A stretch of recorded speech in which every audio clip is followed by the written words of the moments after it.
What is the key to happiness? Is it more money, a bigger house, fancy cars, another degree to put on your wall? Well, it turns out it's actually none of those. And there's proof now, because Harvard did an 80-year study on happiness that started in 1938, where they interviewed 724 teenage boys from all walks of life, from students at Harvard to boys that lived in houses with no running water.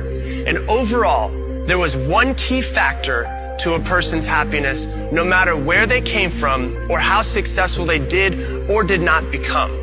And over the course of 80 years, Harvard found out that the number one thing that mattered the most to an overall happiness that a person had was this: the quality of their relationships. Now, this is not how many friends they had on Facebook or how many people they had stored inside of their cell phones.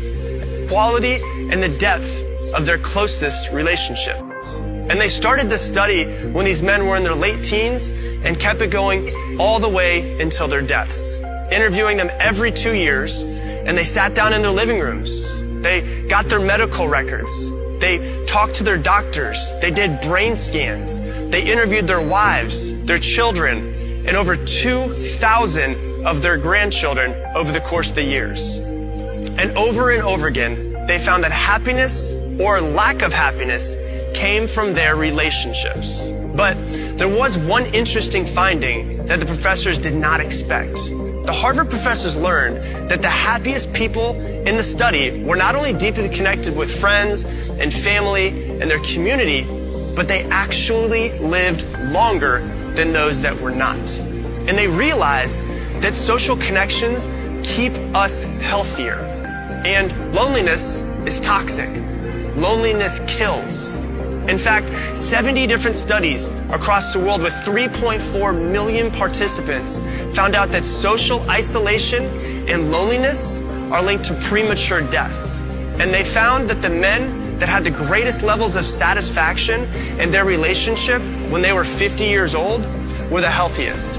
And the ones that had the lowest levels of satisfaction in their relationships at 50, they didn't even make it to their 80s. So, what can we learn from these men over this 80-year study? If you want to be happy, then there's one thing that you should focus on, and that's the quality of your relationships. And that's what the people that are around you, the ones that you are closest to. Sure, go out and get the success you want, the money, the house, the cars, the business, or whatever else that you desire. That's your prerogative. But don't think that those things will make you happy. Don't think that they'll fill a hole that you feel inside of you. The only thing that can make you truly fulfilled are deep, meaningful, close relationships. So love the ones that are around you and put your relationships first and work on developing them. And the success, the money, the fulfillment, the health, and the happiness will naturally make their way into your life.